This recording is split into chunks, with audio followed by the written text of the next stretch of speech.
Hi you guys, another tips and tricks video. This time it's a 36 DCD7. The guy brought it to me. He's got a problem with it. He says it's got a major flat spot and it doesn't run so nice. Don't know what's wrong with it. I'll open it up and let's see what we find. So just one thing, the guy's got a made inlet manifold. It's a normal Nissan manifold that they've welded a plate to. I quite like that. Must have cost a lot of money for all that aluminium welding, but it's nice and open. I quite like it. I think it's brilliant. But I found that inside. I don't know where that comes from. Maybe that's one of the reasons why it didn't run properly. That's probably in the motor, perhaps stuck in the valves or stuck in a spark plug or something. I don't know. But that's not good. His Bakelite gasket is quite nice. I quite like that. There's the carby. So I'll strip it, open up and see what's inside. I'll share that with you in a sec. So always when I strip one of these carbs, I have one of those bowls. Because I work on a lot of carbs, you don't want to get the parts all swapped around.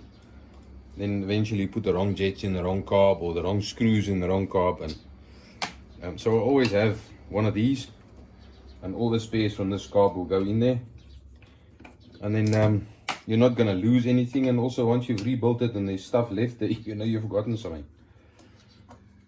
Also what I like is this little intake for the air filter. Quite decent. Nice. Oh. So I've opened it up, and I hope you can see there's looks like a hair from a paintbrush in there, and there's a little bit of dirt down the bottom, and lots of grit on the side there. So the carb's actually quite dirty. Could be one of the problems.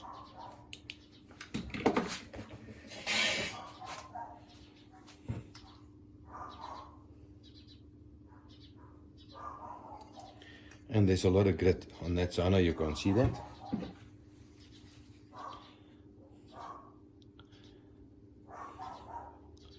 See there? There's a hairline from a paintbrush. So that could be contributing to his problems. Carbs likes to be clean.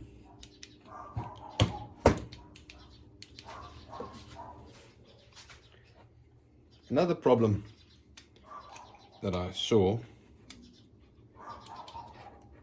I've now,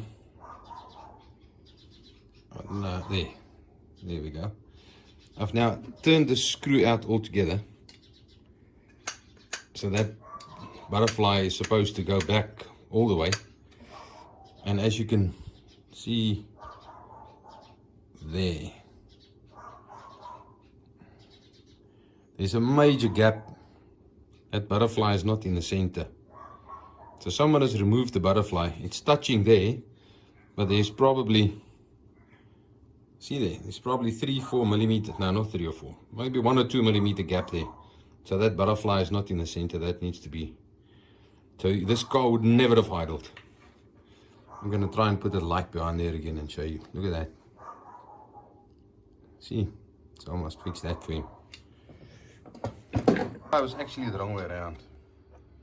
I've now taken it out and turned it around and put it back, and you can see it now closes properly. Remember in the previous video, that 78 was at the bottom. And then that means the angle of the butterfly is completely wrong. I'll show you on another butterfly quickly. You can see there's a slight angle on it, about in line with the screwdriver. And the reason they do that is when it's in the choke and it closes, it doesn't sit 90 degrees like that, it sits at an angle. So then they cut that at an angle like that, so that seals nicely on the choke. This side would be cut the other way around, and then it obviously opens and closes like that. So in this carby, they had this that way around, so the angle was completely wrong. You can see there that angle now sits like that, and at the bottom like that. So it would never have sealed in the choke properly. But I've now corrected that. So we'll investigate further. So I decided to test the accelerator pump, see if it works. Put a bit of feel in the float bowl. That there is the accelerator pump on these DCD7s. And that's the little spray jet. And remember, this is the choke one. So this is the choke that opens when you accelerate. And this is the one that needs the spray. So when you accelerate, this one sprays. So I found this flat spot. So yeah, the other side, this side doesn't spray at all. So now that choke is closed, that butterfly is closed. So you accelerate on choke one, you pump a hell of a lot of fuel in there. And then when you finally open it, I have to show you guys that. You're only using your first choke and you accelerate, and that's pumping, You accelerate, you accelerate, you accelerate. And then you go to your second choke, see all that fuel that drops in there. That's what causes a major flat spot. In two ways. The one way, you need that fuel there. When you press the throttle, when the vacuum drops, you need that extra fuel because there's no vacuum to suck the fuel through. And then when you eventually open the second choke, boom. You drop a ton of fuel and the car doesn't know what to do with that fuel and it actually floods. So I think I've solved this guy's problem.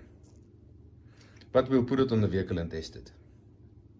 I will also check what jet sizes he's got in it just to fix that for him. But yeah, simple mistake. Just something to note.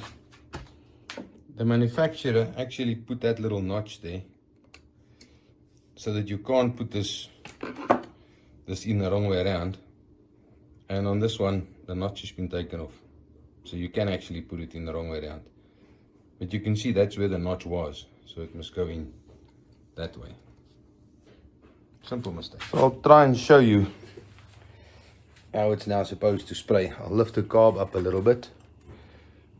I'll try and get my hand out of the way. So when I throttle, you see immediately it sprays. It sprays over there. How it's supposed to. I'll do it again. See? There we go.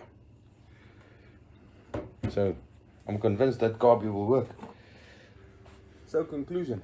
Well, let me say, I'm not a big fan of these DCD7 carbs, but I'll cover that in another video. That's just me personally. They are brilliant carbs, but I'm not a big fan of them. But what I saw on this carb was two easy mistakes. Someone put the butterfly in the wrong way around, and someone put the accelerator jet in the wrong way around. I'll check the jet sizes on this. If I need to change it, I'll change it for the guy, and I'll put it on my vehicle and test it, but I'm sure it's going to be 100%. Anyway, I hope this helps someone. Be safe, keep well.